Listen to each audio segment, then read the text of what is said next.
Aloha mai kako, everyone. Welcome to the next episode of the Moana Nui podcast. My name is Moana, and tonight we have a very special guest. I'm really excited to have Genocide Beats here on the show. He is responsible for those of you who backed our Kickstarter and who have been watching us. Um, for the current season, you have heard his dope music that we have playing on the show. So I'm excited to have him here and introduce him to all of you. For those who are watching us for the first time, welcome to the show. This is the Moana Nui podcast. And my name is Moana. I am the founder and host of the show. I'm also a children's book author for the Adventures of Nakoa and Nohea children's book series, editor for Wildcard Chronicles comic book series, and of course, champion and advocate for our BIPOC communities. Tonight, I'm really excited to have Genocide with us. But Dana's not here with us tonight, but we do have a wonderful special guest, which I'm also excited because he's also involved with the song.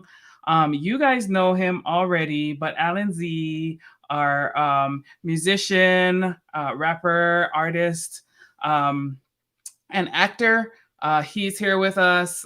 Alan, introduce yourself and say hello to our fans. Hey, thank you for having me. Thank you for the intro too. Absolutely. Absolutely. Yeah, Alan and I and Dana, we had a great time at Ranger Stop. What was it? I guess 2 months ago now. Gosh, Yeah. time flies.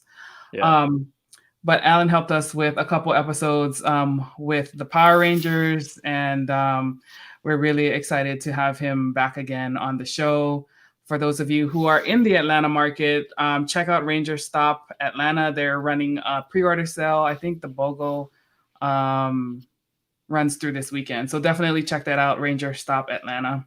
Shout out to Karen Ashley and Nakia Bursey. All right, so let's introduce our special guest tonight. Tonight we're joined by Genocide Beats, Justin. He is the CEO of Genocide Beats LLC. He started Genocide Beats at the age of 16 with one goal in mind: to create and help others create meaningful music. Hailing from a harsh environment, he started out rapping and slowly became well known for his talent. There came a time where he grew tired of rapping on other people's beats and wanted to learn to how to do it himself. From that moment forward, Genocide Beats was born, and he slowly developed his skills as a beat maker and made a name for himself as a sample producer. He's always had a passion for the art of sampling, and he drew his inspiration from the likes of Ninth Wonder, Jay Dilla, Just Blaze, Blink, No ID, and he's always kept a Southern twist to his work, which I love. I love my friends in the South. For some reason, I always have great friends from the South. Eventually, he began to make all other types of beats because he wanted to be well rounded and be ready to create any and everything that he needed. As his popularity grew, he had the pleasure of um, working with famous artists on his instrumentals, such as the Yin Yang Twins, Y.D.G, Cambatta, I think I'm saying that right, Alan Z, of course, right here on the show, and so many others. He began to be known as the one-stop shop for all your instrumental needs. I can say that this man got mad skills and he works fast too. So Yeah. let me bring him on the show. Welcome, Genocide. Hey, how's it going? Thank you so much for joining us. We're happy to have you here. So, Likewise. Alan, do you want to kick it off? Yeah. So given that Moana gave like a brief short bio, what would you say you are in your life in terms of your production and your career? Oh man, I feel like I'm at the the top of my game right now. I just feel so well rounded. I put in a lot of work traveling to try and find the new sounds just before the internet, because the internet just gets it, and then everybody tries to copy it. But I like to travel and actually go see the world and just enjoy life, and then you never know what type of sounds you hear, and then you can incorporate it back into your music. So being able to do that solely off of music it's just a wonderful feeling that just lets me know that I'm just at the top right now. Right. I know that Moana mentioned that like you do a lot of sampling. How much of your music now would you say is like sampling? How much of it is like from scratch? uh, I say about 60-40, 60% sample, 40% just original composition. Reason being, a lot of newer artists, younger artists try to stay away from samples because they're worrying about the clearance process because they don't have a team behind them that knows the ins and outs of sampling and royalties and mechanical royalties and things of that nature. I was gonna ask you about that too because I was actually one of those people that were like very afraid of samples. So just so we can break it down, like for you to kind of explain again, like what is your take on that in terms of like artists uh performing over beats with samples? I feel like artists shouldn't worry about it, the clearing process until they have a song that's actually gaining traction and making them money. Anytime before that, the focus should just be on making great music that people can listen to and relate to. When Mm, you put your focus on, oh, can I get this cleared? I won't be able to get this cleared. It's going to cloud your process and how you even going to record on the song, much less market and promote it. It puts a mm-hmm, hindrance on something that would be a great song, but you don't want to do anything with it because it's sampled. When really only thing mm-hmm, you have to do is just contact the publishing company or whoever owns it and just like, hey, I got a song. They'll probably just be like, hey, give me 30% and X amount of money. And it's just that mm-hmm, simple. But when people don't know that, they tend to, overthink things and make it harder than what it actually is. mm-hmm. One, I see you thinking. You got a question? No, I was just like trying to understand. Like, I find this fascinating. The knowing the behind the scenes. It's kind of relatable to, at least some of the a lot of the creatives that I've talked to. Whether it be comics or artists who are like drawing characters from Marvel or DC, like worrying about are they going to come after me for some money or something? No, if you're not, like, it's when you start making that money and pull it in, then they'll be like, claim, like, and make you stop, right? But like at the beginning, as Genocide was saying, like more so focus on your storytelling, or in this case, your music. What message are you trying to send? And don't let those kind of things stop you. Yeah. Yeah. I remember when I was in the studio with the Yin Yang Twins for the first time, and I was talking with D-Rock, and D-Rock told me a story about Whistle While You Twerk. Yes. And he was telling me, yeah, he was telling me that they didn't clear that sample at all. They were focused on pushing the record because it was such a big record. So they just went ahead and put it out. Because the first thing that they're going to do is send you what's called a cease and desist. Yep. They'll tell you to Mm-hmm, stop, and they can't push mm-hmm, forward with anything before that. So they were focusing on doing as many shows. They got the deal off the record, everything. So by the time that they came back to actually try to sue them, they sued them for $1 million. But they had already made $8 million off the record. So they was just like, okay, here, you can have your million. And mm, and they were already good to go, but they wouldn't have been able to be in that situation unless they pushed it. They would have missed $8 million. Right. mm-hmm. So that was a funny story, and it kind of put me, in the mind frame. But yeah, let's just do the music. Yeah. Yeah, yeah. Yeah, I wanted to ask more Speaking of about these, like, Yin Yang oh yeah, Twins. no, Oh, go ahead. sorry, Alan. I just wanted to I like. was just gonna ask the same thing. Go ahead. I'm like, how did that happen? Like, how did that collaboration come about? My wife, her cousin was in a separate group with D-Rock alone. It was called RMA, Respect My Authority. Oh. Mm, And I met them through her. So when I got to Atlanta, I booked the session and I had them come through. I didn't think they were going to come through. I thought she was playing. It must be somebody mm-hmm. else. So they came through and he came in with like some flip flops and some shorts and a big 12 pack of Budweiser. I'm like, yeah, okay, I know who I'm dealing with. So he came in and I had like a good 4 hour session booked at Soul Asylum. And I was just going through beats. And he was like, yo, we want to use that one. I was like, yeah, you can use that one.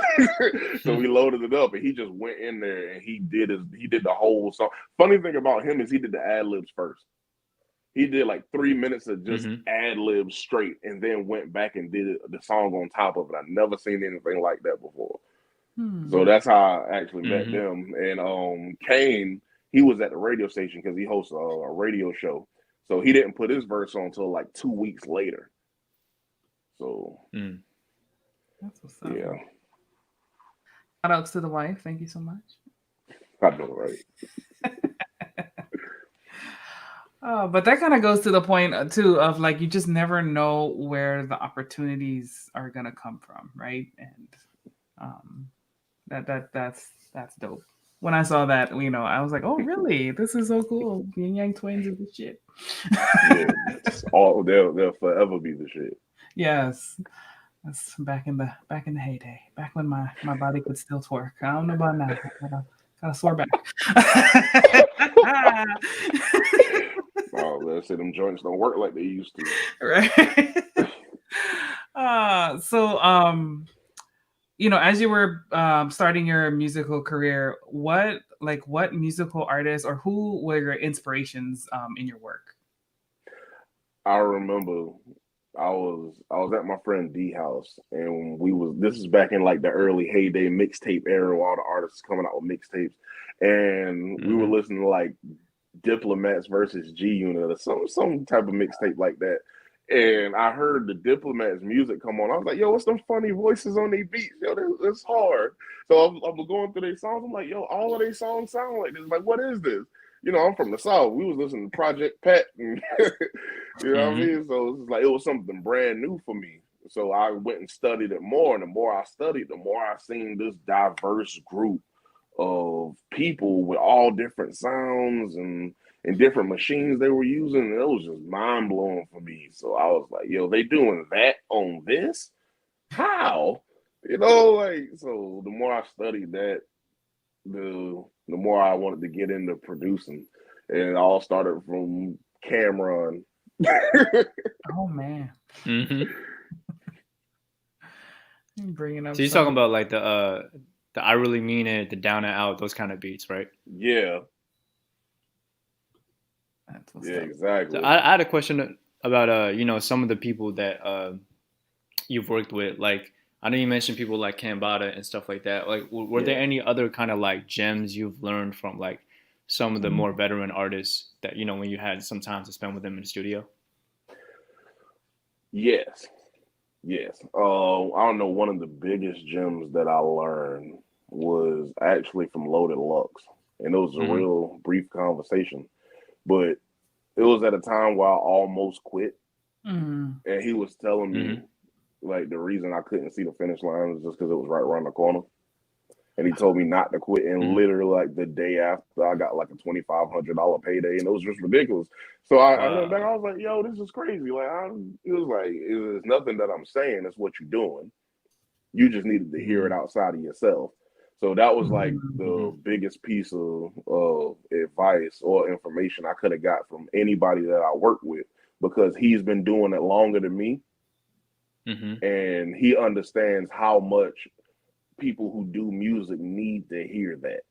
Mm. Yeah, Like I more need that so all than the any, time. So I yeah, definitely understand. Yeah. more so than any like advice on how to move this or how to do that. Like just to actually hear like you're almost there and you know it. Mm-hmm. So I value that more than anything. Yeah, word. Yeah, I think we all need to hear that. That imposter syndrome. We talk about that Yeah. almost every dang episode. Like the self doubt that's in your head. Like, am I as good as I think I am, or I'm tooting my own horn, or like nah, Yeah. you like that? Because you Yeah. become so critical of yourself when you Yes. hear things Yeah. from Mm-hmm. outside of yourself and you compare it to what you're doing, and what you're doing is different, and you're raised to think that different is bad. So Mm-hmm. you Yes. automatically become contrary, and you're just like, okay, if my stuff don't sound like this, then maybe I'm doing something wrong. If Mm-hmm. my music is Yes. better than that, but it's doing this, and my music isn't doing anything. So Yep. it really makes you go back and forth, and to have somebody really outside of you shake you and wake you up from that is necessary. Yeah. I think like because as artists we kind of get in our own heads a lot, because we spend a lot of times with ourselves like trying to create stuff, but a lot of those times is also fighting your own demons at the same time. Yeah. Yeah. Right. Uh, So like I want to kind of take it to a slightly different direction because Moan, I don't know if you know this, but I knew Genocide not as a producer but as a battle rapper. So Okay. I watched him battle and so I wanted to kind of ask you about that journey, you know, and I guess I don't know if you consider that like a side journey or like prior to what you're doing now, but I kind of want to learn about that backstory. Um, I was battle rapping everybody walking where I was Mm-hmm. from in Florence, South Carolina. One dude used to call me, "You want a battle?" Because that was what I used to say to everybody when I walked in the cipher. It was like, "You want a battle?" I was like 13, 14. It was like I didn't care who it was because my brother Brian, he taught me how to rap over the summer one time. Him and my cousin Deshaun taught me how to rap. And I learned in like 3 months from absolutely nothing to knowing how to rap and going to school and battling people. So that's how I kind of sharpened my pen, was just battling people, outside of school. This is like, like seventh, eighth grade. Like my man beatbox, man JJ, he beatbox, and then we rap, big crowd coming. And so I started there, and like it was nonstop. I was known as the guy who battled, and you better not battle him. So I went from that to we had an event. We had an event. My man Spike Fee held an event, and I battled a dude named Don Bars, and it got like 27,000 views in a day. Wow. And John the Don saw it and sent the video to Milltown Blow, and that's how I got on Spit That Heat, and it kind of grew from there. Me just biting heads off and taking money. Because I'm real competitive. I like to bet. I don't battle for free. My time isn't free. So like, you want me to sit here and rap and write 3 rounds custom for you and treat you special, you gonna pay me. So, Right. So that later became motivation, because being the best battle rapper was never a thing. I kind of stepped into it with what I wanted to do, which was beat as many people as possible and make my way up to where Smack could see me rap. So I wanted to do those 2 things. So once I did those, I was just like, yeah, okay, I'm good. So did you actually do a battle on Smack, or was it like a Smack affiliated event? I battled Av, actually. Oh, wow. I battled Av Summer Madness 2 PGs. Like the day before the event, we was in Black Star. Me and Stebo went up there. Norbs had picked us to go up there. I battled first. It was Smack, Beasley, Norbs was on the stage, and it was Av. Av is like a major name now. And I beat him so bad that they didn't want to drop the footage. Wow. Like I beat him that bad. I made him choke in the 3rd round and everything. So they vaulted the footage because they had just signed him to a contract, and they didn't want his first battle out to him getting crushed by some dude that just came from like a low tier league. So I accomplished what I wanted to, even if nobody else, knows about it other than the people that's there. I did it for myself, and I accomplished that goal, and that was enough for me. Now, you watch any of his battles, everybody he battles brings it up. He hates it every time. So, it kind of like pinches at him a little bit because he knows it's that one guy that really did you dirty, and you'll never get that rematch. That's funny. Would you ever rematch him if he, offered it to you? Yeah, I'll kill him again. It's nothing gonna be different than before, except I'm gonna do him worse. Yeah. It's funny because after that battle, he started rapping like me. That's hilarious. He started rapping just like me. And then the funnier thing about that is that any battle that I had that came out after that, people start saying I rap like Av. Wow. It's funny. I was like, this is funny stuff right here. I think there was a story about you battling Big T, right? That was I killed him too. I think that was the other. Yeah, that was the other story I heard about. That was the first card I headlined. My man Bills from North Carolina, that was his card, and he needed somebody to battle Big T, and he know me, so I was just like, you know what, I'll do it for less money if I can get the look. Because I know you're gonna have to pay him if you can guarantee me the battle. Because I always wanted to battle a top tier guy, and at the time he was a top tier guy. I say I'll take less money for the opportunity. Right. And so I didn't take it for granted. I went up there and I made him choke too. It was bad for him too. Like, Mm. it's bad for people out here, man. I'm starting to think I'm gonna get sued for how bad I was doing people on them stages. Wow. But yeah, after the battle, he gave me props or whatever. You know, he said he didn't really prepare. He was writing his verse in the car. You know, all the excuses that they try and do. Of course. But it don't matter because I won, you lost.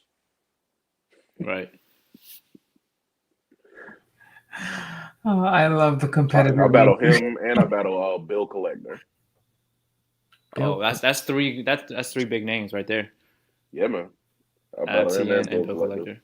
Bill Yeah. Collector is my favorite battle. He is the coolest guy. Like, he's the coolest guy you could ever meet. He's funny. Like, after the battle, he got bottles. We was partying in the club. Like, it was funny. I was like, you're not even from me. We're in this hole in the wall club in Darlington, South Carolina. You just walked around like you at home. And I was like, I can respect that. Because, you know, it's like some people who just be out of town and they be playing the wall like they kind of scared.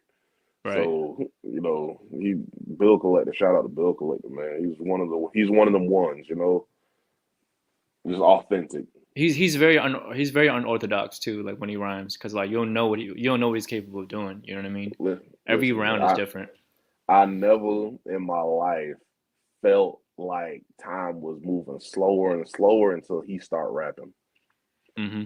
Like he came out the gate with a joke, and it lit the club on fire. And I was just like, yo, this is about to be the longest 5 minutes of my life. Because it was just nonstop. I was like, oh my God, this is ridiculous. Man, that was the only time I battled somebody where I was like, I maybe kind of lost this one. Yeah. Because he over prepared because he said he was a fan of me. And I was like, what? You a fan of me? It was like, yeah, and then he was quoting my bars. I was like, oh, okay, this dude's a fan. Yeah, you know? That's awesome. So it was like, yeah, I'm over prepared because I see what you do to other people. You're not gonna do me like that. Respect. Oh, that's what's up. So, if you could collaborate musically, who with anyone, who would it be and why? Like, who would be your dream collab? Oh man, probably J. Cole. Okay. Good old Jermaine, man. Just because I love it when people can rap and they don't try to use metaphors. Like the way that they rap, they can convey a message to you without trying to mask it, and you have to figure out what I'm saying. It's almost like a conversation. It's like when he raps, you understand and process everything that he's saying, and you can directly relate to it. You know, and I'm just like, he had songs. I remember on Born Center, he had a song "Runaway." That thing saved my marriage, man. I was like, yeah, this dude is the truth. I'm like, everything he's saying, it sounds like he's talking about me, and it scared me so bad because I'm like, I'm in the car. I'm like, yo, he rapped one line. He was like, it's been 10 long years. I don't know if I can take them. I'm like, yo, it's been 10 years for me too. Oh no. Yo, so you know, it was like he was talking to me. I was like, yeah, this dude is the truth, yo. Outside of Jay-Z, J. Cole's, and man, if I can get some beats to him, that would make my life. Yeah, that you would fit J. Cole for sure. Like some of those soulful joints for sure. Yeah. And the thing is, he's a touchable dude. Like, he's the kind of dude you just run up on and target. That's so true. That's so true. Trying to find some organic milk or something. Like, he's got to shop at Whole Foods, you know. Yeah. For real, Jermaine, is that you? Yeah. He'll just be on a city bike, you know. You just got to be out there and just look. For real. Oh, that's what's up. Oh boy. So, one of the things, you know, like Alan was saying, you know, he found you as a battle rapper. Obviously, you create beats and you're a lyricist too. What is like, if someone asks you, like, what is the thing that drives you, like with your music? What is the messaging that you're trying to bring and say to, you know, to the world? What would that be?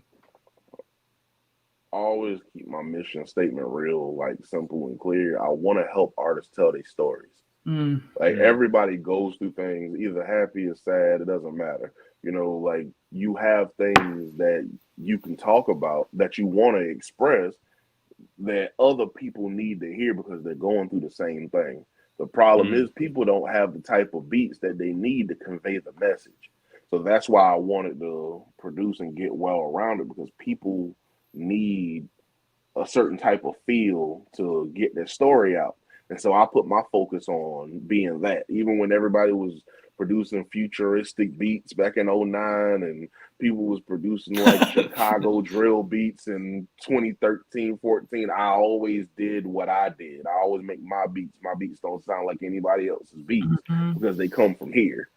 So when Mm-hmm. people hear them, they can feel that, and then it resonates with them, and then they get to talking about things that they couldn't talk about before, and that's really the reason why I still do what I do, is because I Mm. know that when they get this story out of them and on this record, they don't have to deal with it as much anymore. They getting that out, so it's like almost like audio therapy.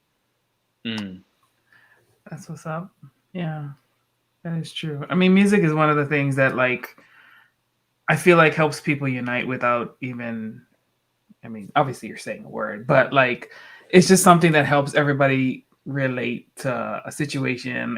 Good music or whatever it is, and people Yeah, from all walks of life. Like just play something. Like, can we just play some music? Like, yeah. Do you feel like in your own music that you write for yourself, like is that what you consider your music as well, like audio therapy? Or what kind of like stuff do you enjoy making for your own like, All your own hmm, side? I only make one type of music, and it's very sad and depressing. It's very sad and depressing because I went through a lot, and Uh-huh. I don't lie when I rap hmm, or Mm-hmm. when I used to rap, and it's like I can only go off of what I know and what I experienced. And so Mm-hmm. when I'm sitting and making a beat, and it it hits me that it brings a memory back in my head that I tried to bury. I hmm, go ahead and Mm. get it out. I'll write a verse about it because most of my songs is like a hook and then a verse, and then that's it because I don't feel like it needs to be song format because I'm basically just writing in a journal, and it's just Mm. real life Mm-hmm. I definitely experiences of understand things that. that I go through, and it's very Mm-hmm. blunt and it's very vivid. So I use it like that because I feel like sometimes I need it, because it's just Mm-hmm. like harboring those feelings. Eventually, you'll start taking them out on other people who don't really deserve that. hmm. So it's like, Mm-hmm. okay, you got choices. Either you gonna turn to the music, you gonna see a counselor, you gonna have to do something because you Mm-hmm. can't walk around being angry man all day. Yes, it's not healthy. Not at all. Oh, well, I love that.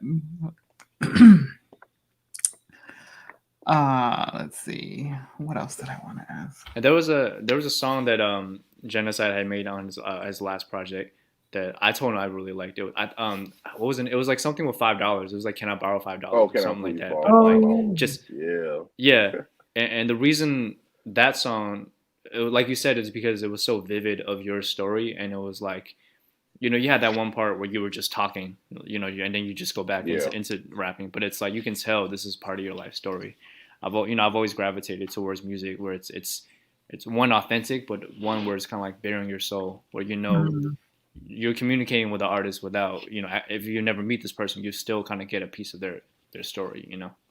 yeah. And that song that was coming from a dark time. That was right after my father passed in mm, 2006, Mm-hmm. and my wife had my first daughter in 2007, but I was homeless from 2006 to 2009. So it was just like Mm-hmm. I had to walk from the bottom of West Florence, which is where I'm from, all the way to Francis Marion, which is like 12 miles away, to go Mm-hmm. see my daughter. But the problem was my wife's mother, she don't like me. Who knows why? So it was just like when Mm-hmm. I get there, I couldn't stay there because she didn't want me there. So I had to turn around and walk back. Mm-hmm. So it was like an ongoing thing. If she had the power to stop me from doing something, she would. It's like I don't have any money. I don't want to resort to no crime or nothing. So I'm literally outside of Dollar General asking people for $5 so I can buy some Pampers. And she said if I don't come there with something, I don't need to be there. So, Mm. so that just came from like an actual, scenario. Like most of the records that I do, they actually it's literally just the story from start to finish. Just it Right. rhymes. I'm glad you put it out though, because like you said, you never know who that story could have helped someone else, and even though it may seem like something too personal for you that you feel like it's no one else wants to hear, sometimes people like gravitating towards stuff where it feels like if they're going through something, they want to hear like from someone else that like it's okay and that you think you make it out of it. Yeah, absolutely. Definitely.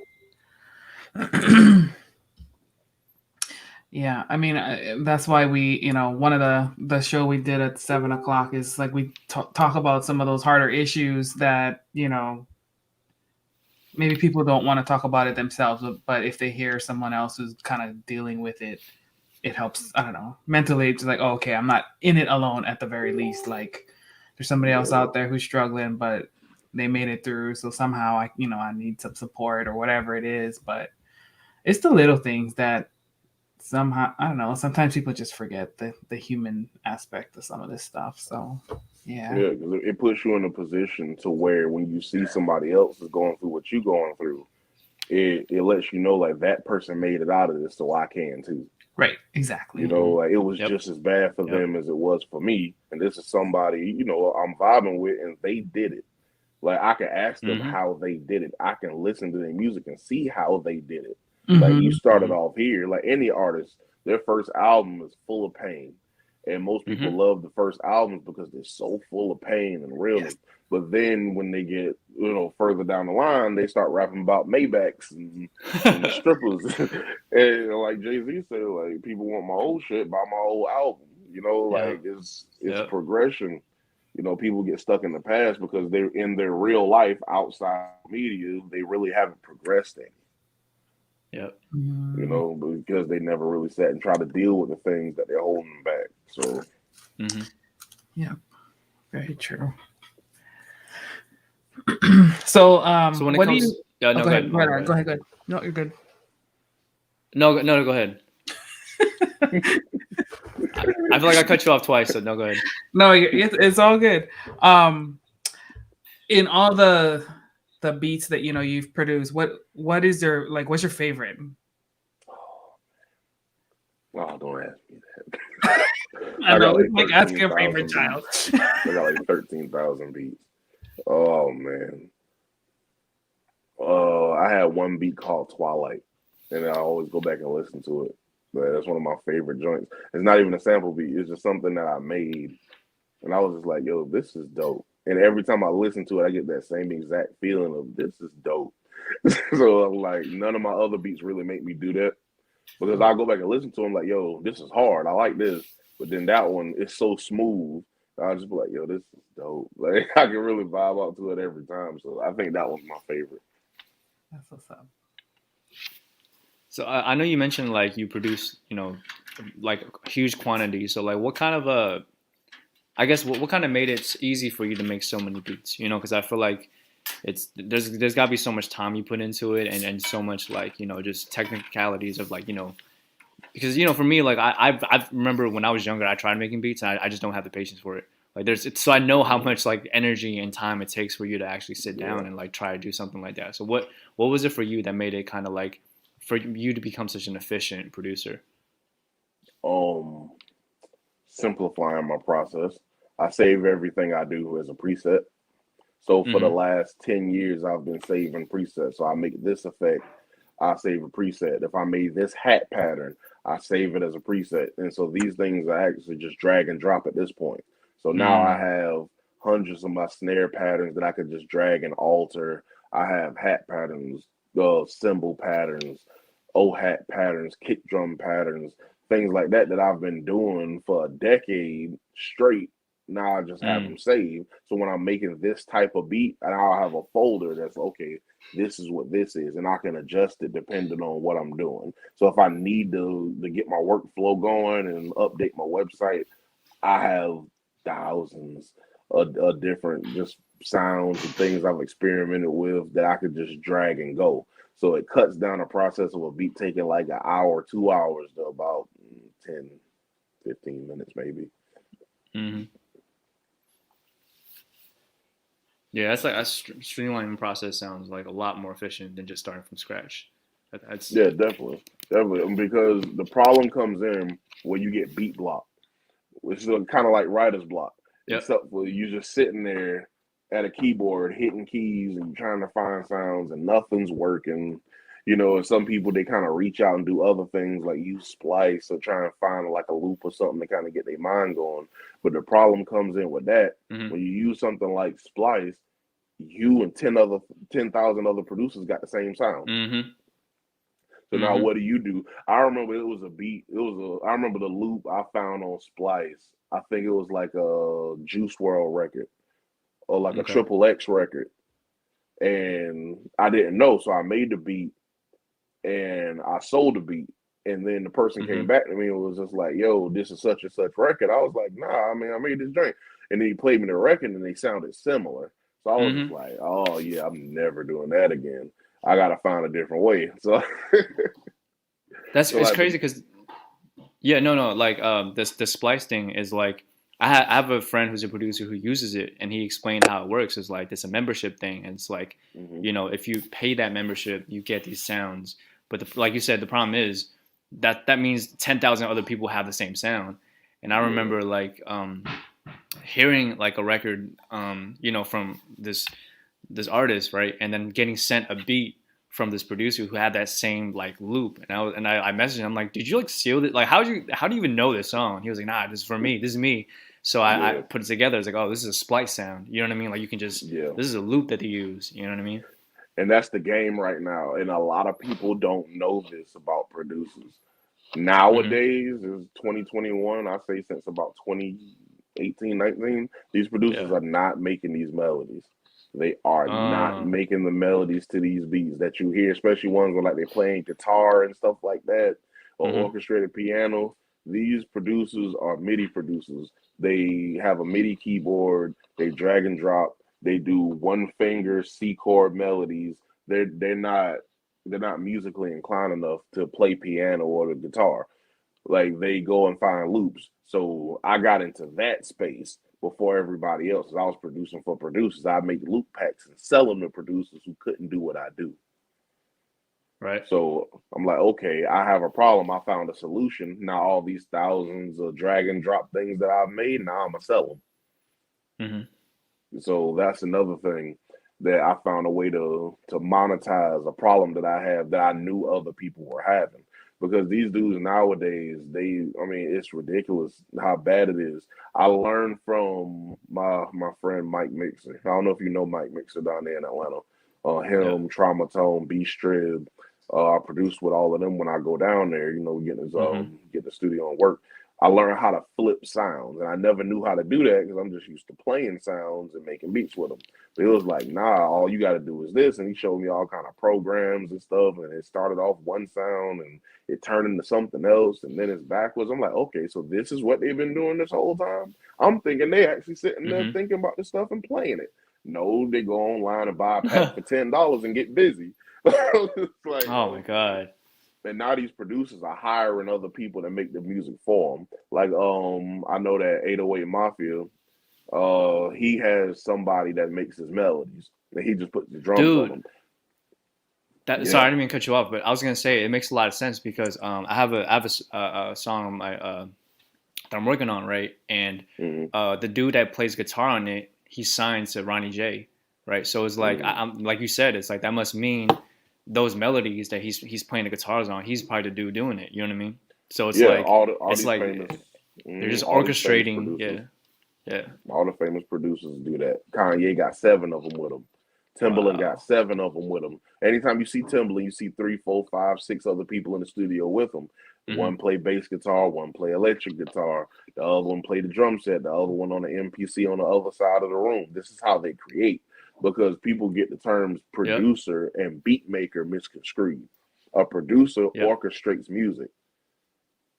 Like that goes from putting the sound of music together to composing lyrics and putting that together to make a song. Beat makers make beats. They only make beats. So you're not going to get too far as a beat maker when you can't function as a whole producer.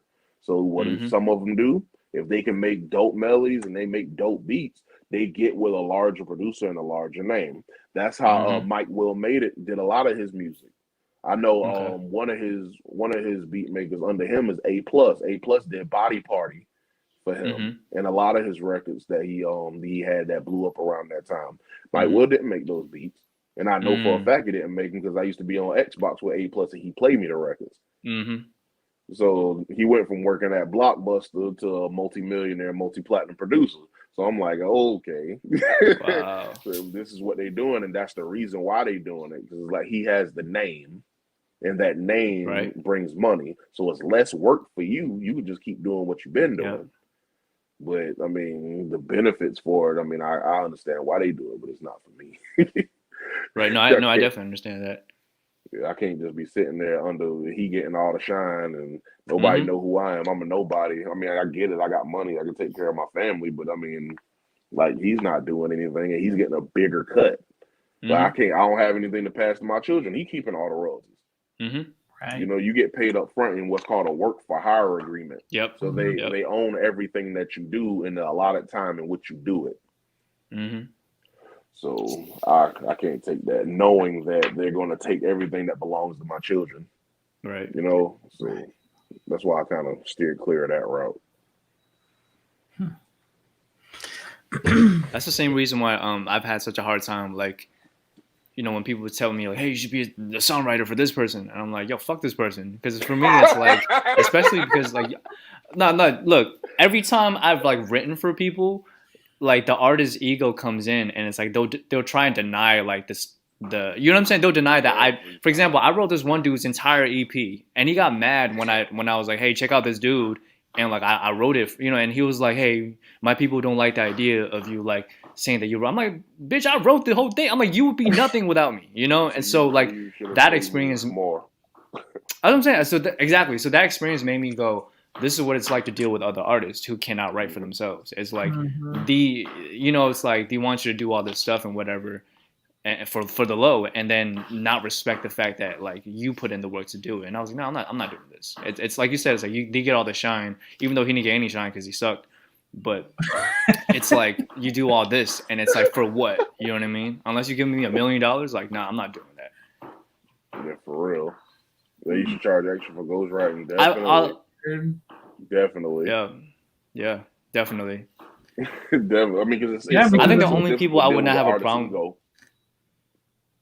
Seriously, and I'm an artist, so I know my ego is hard. If I have an ego, like I can only imagine like other people. You know what I'm saying? Like, yeah, but it's the people with less talent that have the most ego. Word. I used to tell people like, as long as the people that's around you are boosting your head, you're gonna feel like you king of the world. So it's just like you in this situation where your homeboys think this record hard, and that's enough for you. Like now you just think you that guy, right? How like 5 people heard this record, but I know people who records get played on the radio regular. It's just like I don't know, bro. I don't know. So I wonder where that comes in. This kind of which part, the ego or the yes man? The yes man. Like what is how does that work exactly? When you know, I think it's the same thing as clout chasing. Yeah, I think it's the same thing as clout chasing, right? So like if you're of the ilk of someone who like doesn't really have nothing, but you have a friend who may blow, I think in your head you're like, if I leech onto him now and I latch on to whatever he has going on, I just say yes to everything. You know, he may be like MC Hammer and like and just put me on the payroll. You get what I'm saying? Like, I think I think it's just it's a human thing, you know, survival. It's like, oh, well, if my friend is gonna pop, then you know, why not? You know what I mean? But I can't sit there and hold no man nuts, dog. I can't do it. I can't do it. I can't yes to nobody. Like that, it's ridiculous. Like when you really think about what they're doing, it's like it's almost like FOMO. You know, it's like fear of missing out. Like they don't want to piss them off, and then they blow up, and then it's just like, you know, they Eddie Kane. Trying to come back. Like, yo, it's over. Like, yo, you screwed. Go figure out how you go pay your light bill. So they would rather just be like, yo, that was hard. Yo, you remember that episode of the Boondock where Thug Neverson was playing the record in the studio? Yep. And my man's just like, yo, how you feel about it? Like, yo, you could turn up the treble a little bit. And he was just hating all of a sudden. Yeah, exactly. He snatched his shade off. Like, you can't. And I feel like that's another thing too with artists. They don't want to hear that something's wrong with what they're doing because they believe so much in it that nothing can be wrong with it because they're trying. I remember I used to tell people all the time, like, what are you going to do when your best isn't good enough? You know, like, artists don't want to hear that. They're geniuses. I mean, what they wrote was the best thing God ever put through mind to a pencil. And it's really not the case. But how do you break it to an artist that they trash?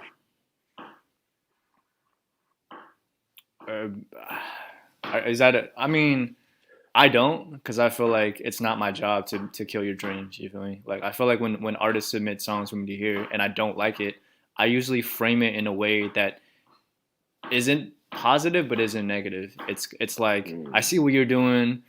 In a few years, you may be onto something. You know what I'm saying? Like, I'm not, because I feel like this is my thing. I feel like if you're in a position where like you could help them, and then like you destroy their dreams, and if they look up to you, then you could look at you as a reason for the resentment for them never being somewhere. But whereas if they figure it out themselves, they may just progress. You know, because I know that for me, like, I've had experiences where there were people I looked up to, or producers and whatever, and I sent them stuff, and they just tore me apart. To this day, I will never fuck with them. And you know what I'm saying? It's like, if I see them, I may punch them in the face. So it's like, if I hold this resentment, I don't want that kind of pressure on me. You know what I mean? Because this person may suck now, but in 2 years. Yeah. Why? Well, nah, because I'll be letting people have it, dog. Like, I ain't gonna lie to you. Somebody come to me with something, I'll be like, you want my honest opinion, or you want me to lie to you? Yeah. I'll tell you, it's great. Like, hey, I mean, at the end of the day, it's good for business, but I mean, like, it ain't worth it because you going out there with my product, you know? Like, yeah, so no, yeah. It looks bad on my part that you got this hard. I mean, because they're always gonna say, well, at least the beat hard. Yeah. And like, okay, cool, but it's not gonna get me anywhere if nobody's gonna listen to your song. So it's like, no, on your end, I definitely understand. I definitely understand that, like, because that's your name, you know. Yeah, like I said, I wish I would have talked to you sooner to know there was a gentler way of doing this. Yeah, I mean, you can always. It's always about phrasing it. It's like, well, have you tried this? You know what I'm saying? It's like, instead of it being like it's trash, be like, have you ever considered doing it this way? You know, and then they could be like, oh, I never thought of it that way. You know what I mean? Yeah. I feel like you know, artists, we're very sensitive. You know. Marna, how would you go about telling an artist that they're not really? Oh, that's one I struggle with too. But I mean, I would kind of do it like how Alan is, not like straight up like you suck. Maybe if I don't care, if I don't like that, I'd be like, oh, you suck. But I'm kind of the same way. Like I lean more towards like not saying it directly, but like Alan said, like, have you tried another way? Like, just like making suggestions, but then ultimately the decision is theirs. It really doesn't matter what you say, but giving something for them to consider and then let them make the choice. That's because true. At the end of the day, what the consequences is always on the person making the decision. So true. I guess I always just try to go with the build and destroy, just build and destroy approach. I'm gonna break down this false ideology that you have about your music, so I can actually build a strong artist out of what's left. Because obviously there's passion there because you're doing this. You bought a beat, you bought studio time, you took your time out to write this, you did the best you could. Right. But that ain't it. All right, but what you got here, we can move this here. All right, let's fill out this line. So a lot of people don't get past the first part. Yeah. To where we can actually build and actually get things going with the more talent part of making music and not the talent that they think they have. I mean, I can see that way too, because like, I mean, at the end of the day, we only got so much time, right? And let me filter through this. The people who not built for this, right? Because some people just aren't. They have like a dream or a fantasy to do something, but then what's the saying? a lot of people don't recognize some success because it's disguised as a whole lot of hard work, right? Like it's one of those things where they think, Yeah. oh, this is going to be great, roses, whatever, but they don't see the behind the scenes work. It's like tip of the iceberg, right? Like they see this tip, but Yep. they don't see all the stuff underneath, right? Yeah. Yeah. Yeah. They don't realize it's another pyramid under that pyramid. Word.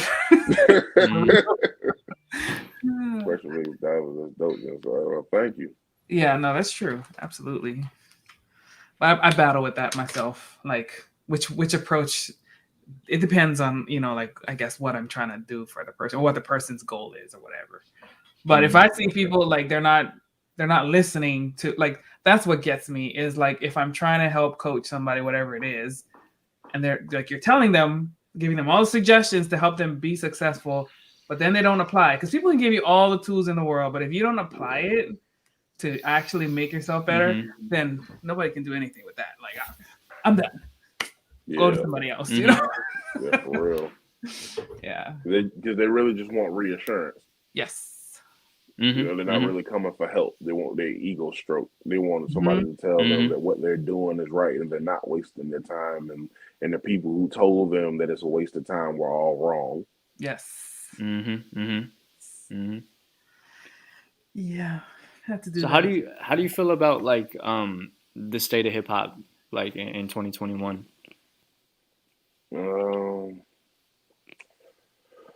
I feel like the state of hip hop, if we just separate rap from hip hop, right? Okay. The state of like the pure essence of hip hop, I feel like it's still alive and well. It's just I feel like there's too many people with money, and the core audience of hip hop are people who really come from the bottom. So they're looking for somebody who actually has it. And a lot of hip hop artists, they don't convey that image. So it's like back when I was in the hood, like when I was growing up, we used to look at the dope man because he was the one with the car on 26s and a pocket full of money buying everybody ice cream off the truck. So when you got a regular schmegular dude that, he putting a bunch of houses in the community, but he not shining though. So it's like it's that mind frame, and then the music that's really conveying the message with the image, and then the low frequency of the 808s, which really taps the back of your mind and lets subconscious thoughts get right on in there. All of that stuff gets in there. And like hip hop doesn't do that. The different sounds that hip hop music has rather than rap music or trap music or drill music. So like the message that's being conveyed on top of the music is being conveyed on.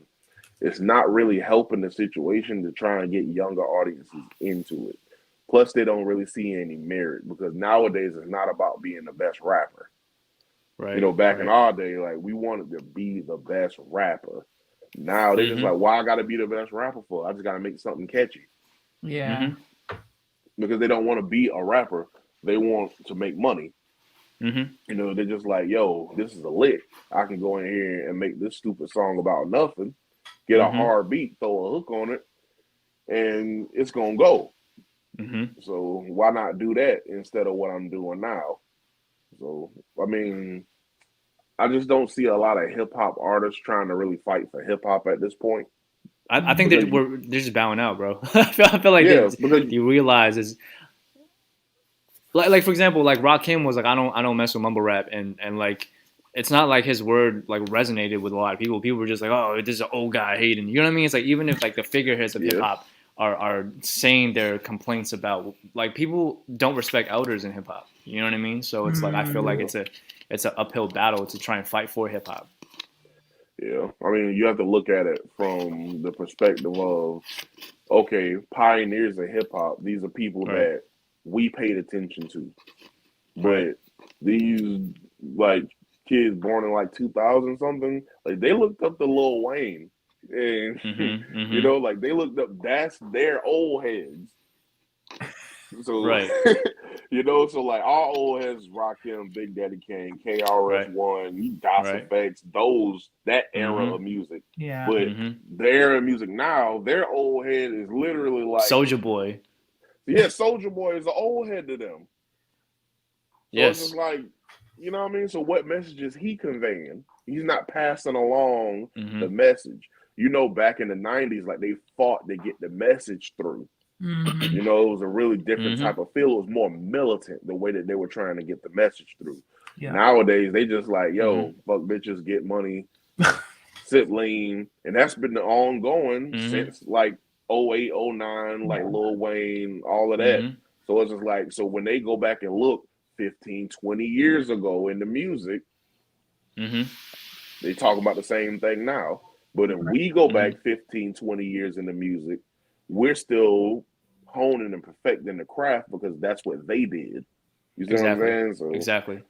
I hate to see what's going to happen later. I mean, I hate to say it, but I feel like the internet killed hip hop because it's like right around the time of, like you said, Lil Wayne, right? Like when Soulja Boy, like the ringtone rap, and then LimeWire, and like Soulja Boy had that one viral song, everyone realized you can do a dance and then blow, right? And that's when you saw all these, like, you know, Do the Stanky Leg, all these different type of records where it wasn't even about music. It was just about, let me try to get some money out of this. And I feel like you said, like, no one's trying to be the best no more. And then it's like, it's weird to me because, like, imagine if basketball was like this and people are like, I don't need to be good at basketball. I just got to be big on TikTok and then I'll play in the NBA. Like, hip hop is the only, like, career where, like, you don't have to be good, where being good is actually, like, a detriment to you. You know, it baffles me how, like, it's gotten to this. But in a way, I can understand why they would have that mind frame of it's just a hustle, get money out of it, because that's what the labels are doing. They're making the labels. Yeah. Understand, like, record labels aren't like this, like, thing. They're loan companies. Right. That's all a record label is. They invest money in you to pull money back out on the back end. That's all it is. They pull royalties and money from you everything you do. And I remember before 360 deals was a thing, people was eating off of shows. Now they getting like 40% off of everything you do, and you getting 2 cents a record. Yeah. So it's just like they're just going to make money off of you hand over fist, and you're not going to get anything because that's the standard deal right now, 60-40.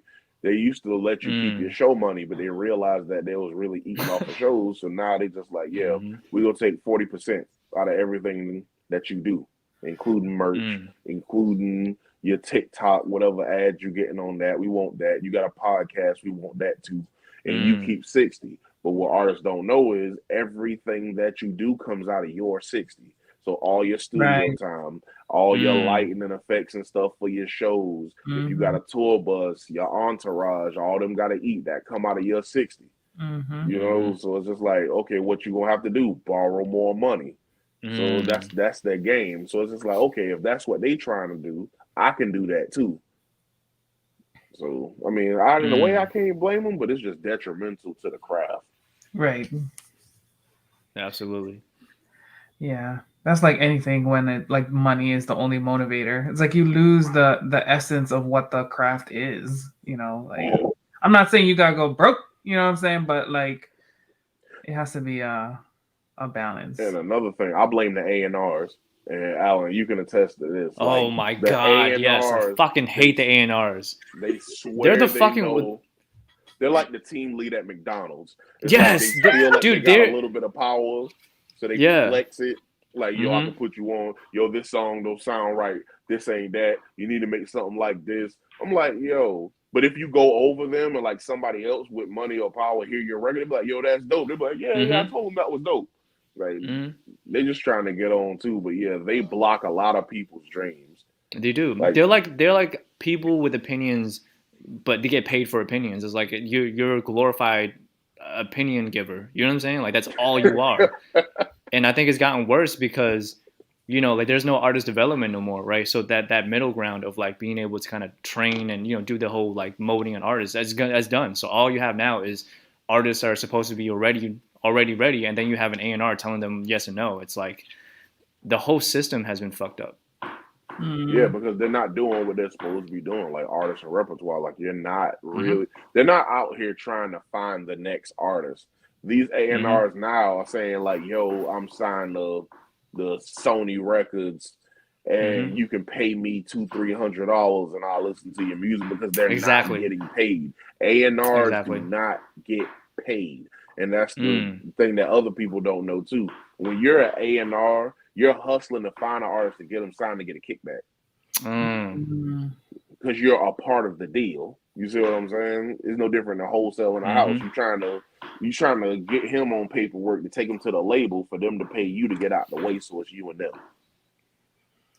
God damn, A&Rs are like the real estate agents of like of the entertainment industry. That's hilarious. It's like wholesaling real estate. They're gonna find a person who down bad. They're gonna get them under contract, and they're gonna shop them to a label once they got everything together. And once the label want them and they offer them X amount of deal, they're gonna negotiate a bigger amount. They're gonna take their cut out, get out the way. They got their money, and then it's just you and the label. Wow. So it's terrible that they like that because they think they know your music. I'm like, you don't know my audience, you don't know my music, you don't know anything about me. It's just you judging me from looking at me. But my thing is, why don't you do it? You see what I mean? Like, I don't see you dealing with nobody else. You are trying to get $200-$300 out of artists. Like, I don't really see you making any type of moves. I don't want to hear nothing about the artist you got signed 15 years ago. Right. Oh my god. That's so relatable, man. Yeah, it's just ridiculous. I've been in those situations, man. A lot. Yeah. They're in the way, and I feel like if they weren't in the way, because you remember where when we was trying to get on, that when we was younger, you had to go through the A&R. Yep. You know, they were the ones on the ground. They were on the forefront. So it's just like they were the most easily accessible, but they try to milk you for everything. It's like you can't just have dope music and they push that. No, they gotta come in and you gotta do this, and no, you gotta pay for all of this, and then you gotta pay me for this, and no, we can go to the label when we don't have enough yet. We got it's just ridiculous. It was a nightmare. That's why I'm just like, nowadays you can make your own label. You can distribute your own music. I was like, where was the stuff at when I was growing up? Word. You know, I'm still on the waiting list to upload music on Apple Music. What? Wow. I remember back when you had to get on the waiting list to upload the Apple Music. When you had to get on the waiting list to upload the live mixtapes. Like, you had to put in an application and pay like $40 to skip a line. And then, like, you still got to wait to get approved to upload a mixtape. Like, Jesus, it was just bad. That was like submitting a college application back in the day. That's crazy. Yeah, and like nowadays, I can go on DistroKid and put my album on everything that people listen to music on. I can put them in a fish tank, and it'd be up in 2 days. Like, man, I say I don't know how much longer the regular label is going to be around. It's it's like household cable. Like, people not going to be using this thing for a while. That's true. I mean, Quincy Jones, he said like years ago that there's no more music industry. Like, you know what I'm saying? So I feel like it's right now. It's just like it's like it's just smoke and mirrors holding it up. You know what I mean? That's the only thing that's keeping it is just like you said, the facade. That's the illusion that's going on. Yeah, I think it can apply to other struggling and want money. Yeah. Oh. You know, I just switch AirPods. I got like multiple AirPods. And like when one go dead, I just switch to another one. Oh, that's what's up. I think I'm on like my third case. Yes. All right. Well, damn. The hour went by. This is fascinating to me. I'm like, ooh, I'm learning about like the ins and outs of the music industry. Like, folks need to tune in. This is like, Moana, this is why I complain to you and Dana so much because of stuff like this. Like, no, I mean, you know, I can relate. It's a different kind of situation, but I see a lot of the similar patterns, and that's why I always like when I talk in panels and stuff. I might sound like a broken record, but I'm always like when I talk to creators or whoever is actually making the content. If you get approached by some big wig, do not be starstruck, mesmerized by the starstruck. You know, like they're coming to you because you have the power. Like you call the shots. You know, like if they come to you with some number, double that shit because they halved it when they came to you. You know what I'm saying? So like, interesting. It's always you. If they're coming to you, you have the power. Like.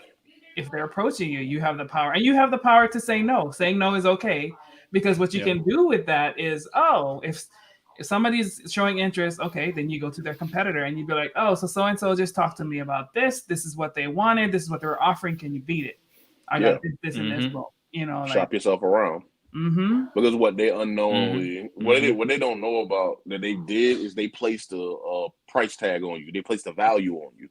And so now that they associated a number with the brand, now you can shop that as a whole package. So now, okay, I know what my market value is for you. And I know that the first person that comes to me is lowballing. Yep. So now, okay, you offer me 3,000 to do this. I'm gonna go and try and get 5 from over here. Yep. And I could settle at 45 someplace else. Yep. Because now it's okay, people talking, yeah, I heard you with the such and such. And yeah, so that's typically how that go. And I want to put this message out before, we get up. You do not have to pay your manager out of pocket. Look, man, the manager works for you. Like, the manager works for you. He collects anywhere between 10 to 15%, sometimes 20% prorated share royalties off of what he gets for you. It's nothing. If he doesn't book it or go find the money and gets it for you, he gets no money. Thank you. You don't have to do that for him. And on the other side of it, your manager's not supposed to be paying for your studio time. Like, he's not your ATM. You go out and I need money for this, that, my light bill, my dog's sick. He's not meant. You don't get a manager for him to fund your career. You're supposed to have a brand that needs more than what you know how to do. You have something built, but you don't know how to grow it past where you got it. Scaling. And then the manager comes in like, okay, we got this. We're going to push this, and this to everybody to try and get more money. Because I remember producer friend I know, DJ GB, he made Whoop Rico and a bunch of other Soulja Boy records. He told me, he was like, your beats are dope. And this is when I first got to Atlanta. He said, your beats are dope, but you don't have any big records. And he was like, I can't shop you if you don't have a leg to stand on. And that's when I really started to get active, because it's just like, I understand what he's trying to say. Like, yeah, I'm dope, but then they're gonna be like, okay, well, what has he done? Right. Nothing. Okay, so he can't be that dope. You know, you in Atlanta, everybody's dope. There's not a non-dope person in Atlanta. Somebody like it. It's just like, what separates you from them? Your accolades. Either two things separate you when you're dealing in music: accolades and numbers. So I'm just like, okay, if people want to be stingy with features, I'm gonna have numbers. So you can come to me like I ain't got shit until I show you the sales report. Right. Yeah, you show me what you've been paying your producer, because you see these artists right now fighting with these labels, they ain't getting paid still. It's 2021, they still not getting paid. So I'm just like, yeah, let me just avoid all of that. Do your own thing. Yep, masterclass, y'all. There's so many things that you guys have said. Justin, I think we want to have you back for I think it's in December. We're doing like a small business, like real talk about small business. And I think you'd be a great guest for that panel. So I'm gonna follow up with you after this and add you to that mix, because that's gonna be dope. Yes. So for those people who want to work with you like we did and have our own beats made and partner with you, what's the best way for them to get in contact with you? You can contact me through my website, genocidebeats.com. You can email me, admin@genocidebeats.com, all spelled regular. Sure, you can text me, 843-560-9093. I answer. It's my phone. I mean, I'm going to respond. So, I mean, any one of those ways. You can message me on Facebook, facebook.com/genocidebeats. You can send me a carrier pigeon. It'll get to me in like 7 days if the wind ain't bad. So, whichever way you want to do it, I'm there. That's what's up. All right. Well, thank you both, Alan and Genocide, for coming on. I really had a good time talking music with y'all. And yeah, so thanks to our viewers. If you like the content, please hit the share button, hit the like button, hit the follow, hit the subscribe, whatever platform you're in. You know what to do. Come on, y'all. We know how to do this. Thank y'all for tuning in on the Moana Nui podcast. This weekend, we have a special announcement coming on Halloween for a project that we're working on Kickstarter. We're launching our next children's book series, so be sure to tune in for that. Ryan and I got some dope art going, so we're really excited to share that with everybody. And I think that's it. So in this outro, listen to the beat. Y'all already know. Y'all be hanging out even when ain't nobody on here. So I know y'all love the music. Shout out to Genocide and Alan for honoring us with this masterpiece.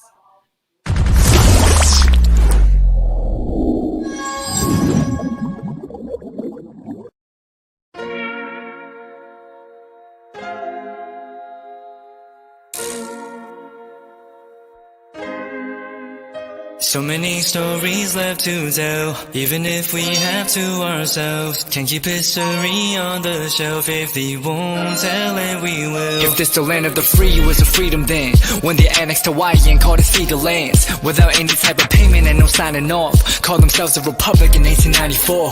1.2 million acres overtaken from the native Hawaiians. When they resisted, the West retaliated in violence and erasure. The Hawaiian language is banned as part of colonialism's plan to expand, yeah. Stuck between a rock and a hard place. Multiple bombings of collab as a part of their ongoing war with Asia. Used it as a place for target practice. No consent or compensation. Colonizers call for annexation. No regard for all the locals. School will never let you know. So many stories left to tell, even if we have to ourselves. Can't keep history on the shelf if we won't tell it, we will. Too many stories left to tell, even if we have to ourselves. Can't keep history on the shelf if we won't tell it, we will. We will. So if you put Hawaii into perspective, well, Black and Asian history is interconnected. Considering the fight with the Pacific, then of course, versus Asia, they was treated as a middleman for war, but didn't let the Western colorism run its course, cause dark skin was a sign of dignity to core. The land was taken in the name of capitalism, when prior to it was an actual kingdom, clapped back at the system. Stuck between a rock and a hard place. Multiple bombings of collab as a part of their ongoing war with Asia. Used it as a place for target practice. No consent or compensation. Colonizers call for annexation. No regard for all the locals. School will never let you know. So many stories left to tell, even if we have to ourselves. Can't keep history on the shelf if we won't tell it, we will. Too many stories left to tell, even if we have to ourselves. Can't keep history on the shelf if we won't tell it, we will. So many stories left to tell, even if we have to ourselves. Can't keep history on the shelf if we won't tell it, we will. Too many stories left to tell, even if we have to ourselves. Can't keep history on the shelf if we won't tell it, we will. We will.